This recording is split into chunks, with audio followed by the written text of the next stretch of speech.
about to conduct my interview for business. What are the nature of your business, or what business does she own or he own? We own a small business called Mini Donuts, where we offer a variety of desserts including mango float, moist cake, and more.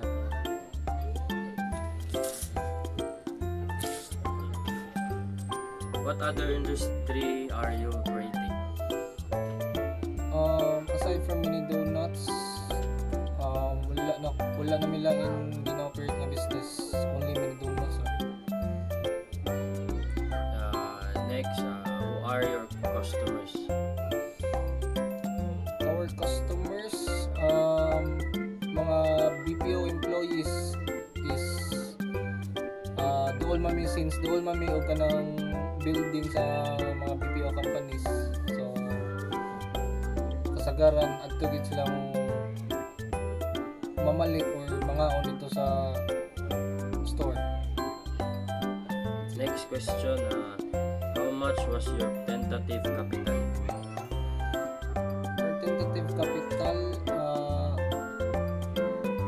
putting around 3K. So next, what is the status of your business for now? Actually, we do stop our business because of financial, then other problems, especially nagka-emergency mi maong stop sa among business.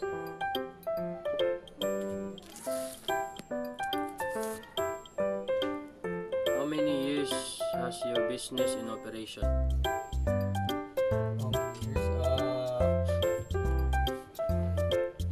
Our business take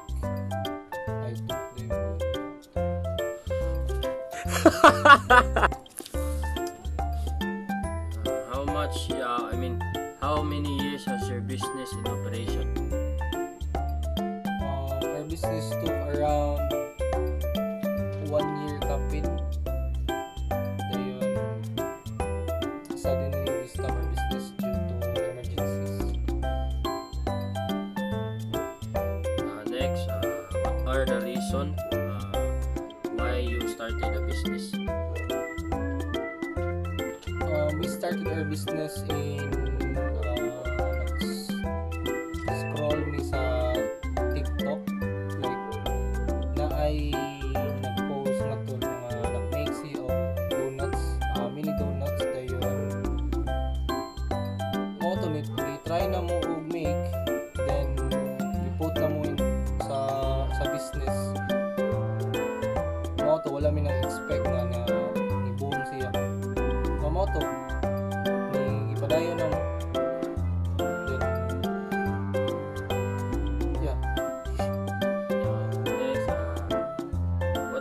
Struggle went through from running a business?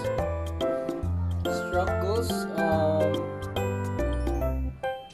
medyo like sa tanan mong good mga businessman or mga entrepreneur, start yun ang struggle din. Sa among business is dili raman siya yung mga bukad gid nga business, like business kay simple naman ang business like.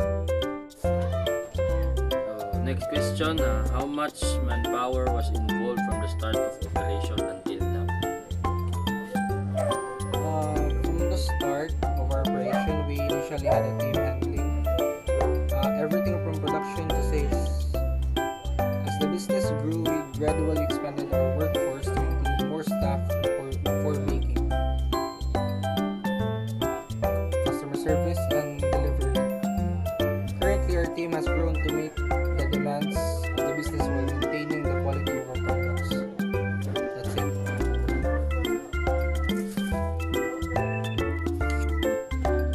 Next question,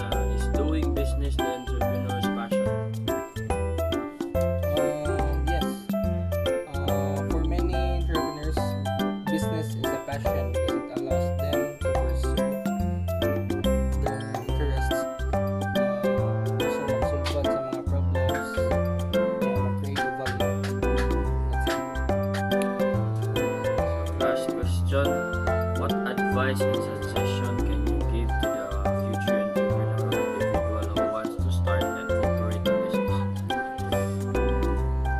Sa mga start business, sa mga gusto nga mag-business, always lagi ninyo nga magpadayon nya there's always a struggles man gid. Ang struggles kay mo na to pwede na to yung inspirasyon para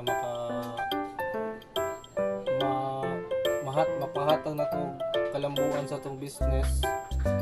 Dayon maka-learn ta o gusto ta mo learn og mga improvements sa atong business para in the future is